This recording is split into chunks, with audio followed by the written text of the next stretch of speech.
Dan yang jadi sekarang ini kan sempat heboh sebagai satu jargon tuh no viral no justice. Jadi kalau nggak viral dulu polisi juga nggak gerak, dianggapnya begitu. Oh sekarang malah bukan itu lagi Pak. Gimana? Sekarang yang saya dengar ada beberapa orang no money no service. Oh, kalau itu mah sebenarnya Ya, dari zaman-zaman bahaya lah. ya. Kenapa? Kalau tidak ada uang tidak ada pelayanan kan. Nah inilah yang mungkin membuat pimpinan Polri tergerak untuk melaksanakan fokus group Pembenahan. discussion hari ini. Khusus tentang kinerja. Kinerja dan kompetensi sebetulnya intinya itu kepada kompetensi. Kompetensi ini kan skill, mental semua. Kalau kinerja ini kan bagian dari kompetensi. Kompetensi bagus kinerjanya naik, kompetensinya jelek kinerjanya turun. Nah, yang menjadi fokus nanti di sini adalah kompetensi daripada anggota itu. Yang sayangnya ini adalah sebenarnya kesalahan yang dilakukan oleh segelintir oknum saja berusak seolah-olah semua polisi seperti tadi itu. Ya, itulah. Harus terima uang dulu baru servis. Padahal kan dari dulu juga ada cuman Iya. itu kan hanya sebagai segelintir oknum saja. Ada dua pepatah ya Pak Edi. Yang pertama adalah karena nilai setitik Ya, rusak rusak susu susu sebelahnya. sebelahnya. Ada lagi satu pepatah Jawa. Ngono yo ngono deng ojo ngono. Tapi ada yang kenyataannya ngono yo ngono deng ojo sak mono. Oh gitu. Sak mono tuh ya gitu-gitu tapi jangan segitu dong. Nah itu kan yang membuat orang itu menjadi antipati. Nah sekarang tugasnya seluruh dunia ini nggak ada polisi yang dicintai, nggak ada Pak. Yang Gimana pertama caranya? adalah polisi yang harus dipercaya. Yang kedua adalah polisi yang harus dihormati. Yang ketiga adalah polisi yang disegani. Di beberapa negara kita bandingkan di Finlandia. Finlandia itu adalah negara yang paling memiliki respect di kepolisiannya itu 90% lebih. Ini menurut data ya. Kenapa? Karena kembali polisi itu objeknya masyarakat. Tergantung daripada kesadaran hukum masyarakat juga. Kalau masyarakat kesadaran hukumnya rendah, kan masyarakat ini kalau dilakukan penindakan oleh polisi, dia meskipun salah merasa benar gitu. Jadi ada dua sisi, jangan kita menyalahkan polisi saja. Tapi bagaimana tingkat kesadaran hukum masyarakat ini sangat menentukan. Iya betul. Bagaimana itu namanya. Kalau negara yang aman, yang masyarakatnya seperti di Swiss, di Swedia, itu polisi nggak ada kerjaan. Ya, mungkin Singapura di Singapura. jalan nggak ada itu polisi, nggak perlu di jalan. Kenapa? Coba lihat dibanding di Indonesia. Kalau nggak ada polisi, wow macet udah orang nggak mau ini kan, tidak peduli dengan namanya apa namanya kamera, CCTV apa. CCTV, namanya traffic light nggak peduli. Coba ada polisi berhenti, kamu jalan. Jadi belum waktunya untuk masyarakat kita ini menggunakan alat-alat yang modern itu untuk bisa bagaimana mengatur perilaku mereka. Ya, sampai juga ada lelucon yang bilang, ditanya polisi, stop, kenapa tadi kamu liatin lampu merah? Ya karena saya nggak lihat Bapak, kalau saya lihat Bapak saya berhenti. Ya, betul, betul. Sekarang Pak ya, saya kan ngalamin zaman Pak Anton Sejarwo almarhum. Kenapa sih beliau bikin patung polisi? Karena beliau lihat kalau masyarakat lihat polisi pasti patuh. Iya, iya. Tapi sekarang beda kan? Beda, karena zaman berubah. Perkembangan dinamika sosial, kemudian manusia ini kan manusia yang ada manusia yang dinamis. Orang bilang, Pak, kalau Pak Hugeng masih ada nggak mungkin loh. Pak Hugeng dulu situasi masyarakatnya beda. sangat beda. Zamannya juga beda. Dari populasinya.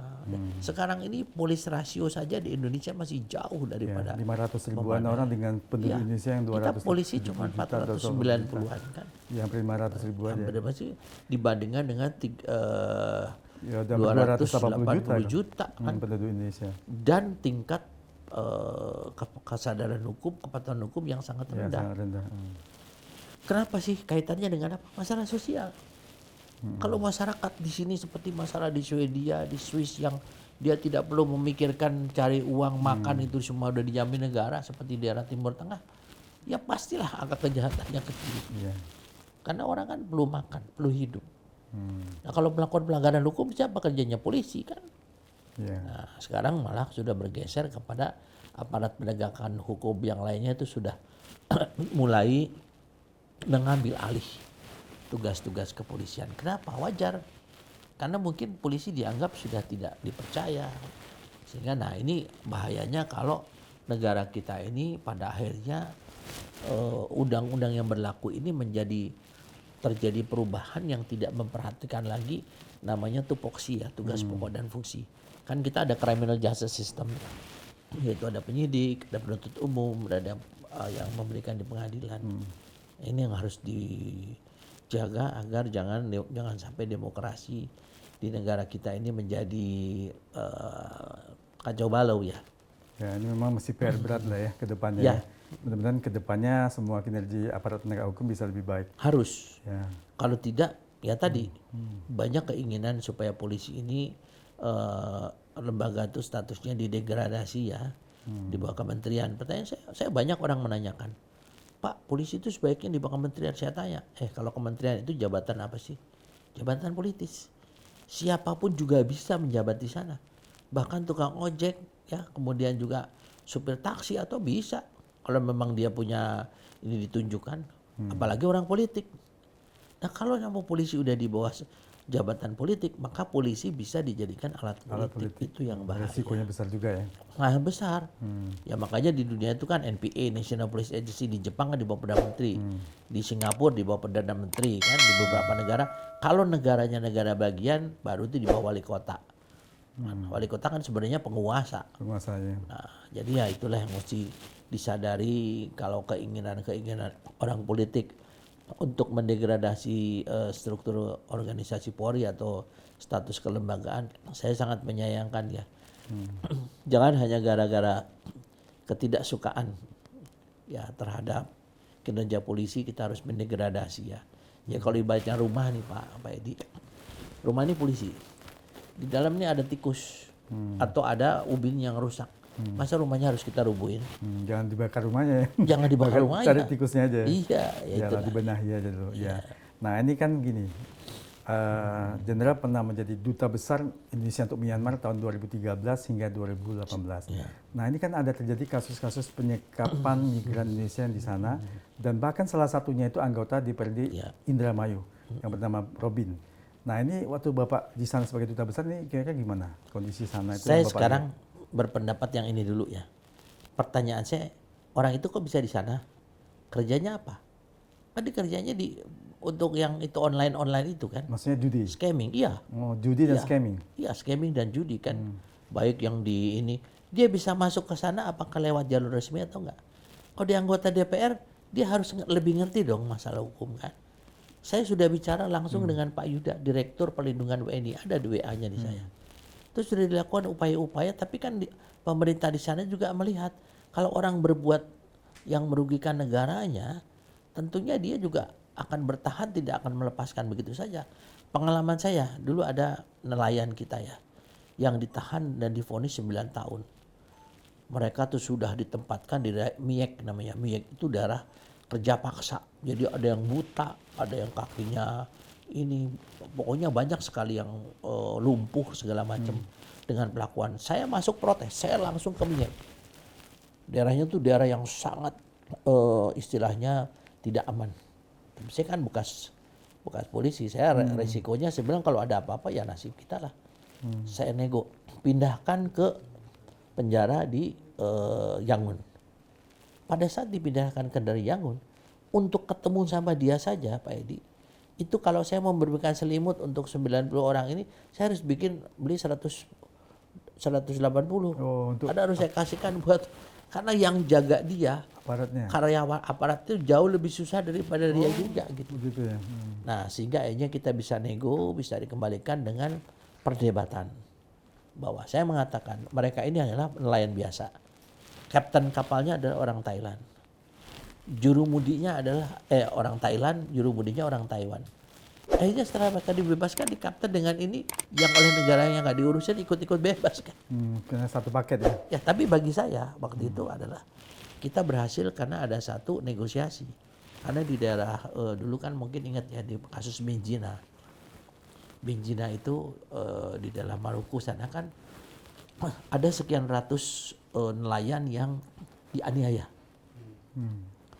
Ternyata nelayan ini pakai fake paspor. Dia pakai paspor Thailand padahal orang Myanmar. Nah, tiba-tiba dia mau dipulangin. Saya bilang nanti dulu sama Pak Dirjen Imigrasi waktu itu. Kita punya orang kita ditahan. Beda dengan mereka, kita tidak memasukkan tapi kita bekerja Mana tahu kita melanggar perairan. Kita bukan mualim, kita bukan kapten kapal. Apalagi belum punya alat canggih untuk tahu GPS barangkali waktu itu ya. Nah akhirnya mereka semua dibebaskan. Itu satu bagian ya, bagi saya. Banyak kasus di sana, kasus Rohingya. Nah, tapi yang masalah ini kan tadi berarti ditangkap oleh aparat secara resmi ya. Ya. Tapi masalah penyekapan ini yang saya dengar itu adalah penyekapan oleh dalam tanda kutip mungkin mafia sana atau apa yang nanti diancam minta tebusan. Kalau enggak mungkin alat organ-organnya dijual atau segala macam ini karena banyak terjadi hal-hal seperti itu gimana? Kalau tentang organ dijual saya tidak tahu secara pasti ya. Itu hanya merupakan rumor.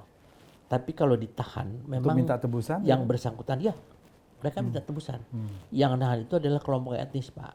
Karena di Myanmar itu dari 14 provinsi yang dikuasai pemerintah secara penuh oleh dua suku terbesar Burma. Ya Burma itu adalah di Yangon dengan di Mandalay. Yang lainnya tuh punya etnis-etnis bersenjata Pak. Oh, bersenjata. Pertanyaan kita kan orang itu ngapain sih ke sana? Apa waktu itu dia lapor sama pemerintah kita? Kan? Terus dia di sana juga dia bekerja dia ngapain gitu? Kenapa dia masuk ke sana? Sekarang begitu ada masalah baru dia teriak-teriakan. Terus yang DPRD Indramayu tadi sebenarnya tujuannya ke sana itu apakah sudah ditanya, sudah diselidiki ke tujuannya sebenarnya apa ke sana? Ya sekarang orang itu ditangkap kan kasus masalah skimming dengan pasti masalah dengan judul scamming. itu kan. Orang-orang itu ditangkap kan. Emangnya mau kunjungan kerja ke sana? Kalau kunjungan kerja ya kita bisa minta tolong perlindungan dong ke KBRI. KBRI-nya nggak tahu kok. Ya, jadi berarti yang masalah Myanmar itu memang ya mudah-mudahan kalau Indonesia migran kita pekerja kita ke sana harus lebih hati-hati. Tujuannya pokoknya jangan ikut yang scamming, jangan ikut yang judi online. Kalau mau ke sana itu harus jalur resmi lah supaya aman. Ya supaya ada perlindungan dan memang prosedurnya kan demikian Pak Edi. Ya, ya.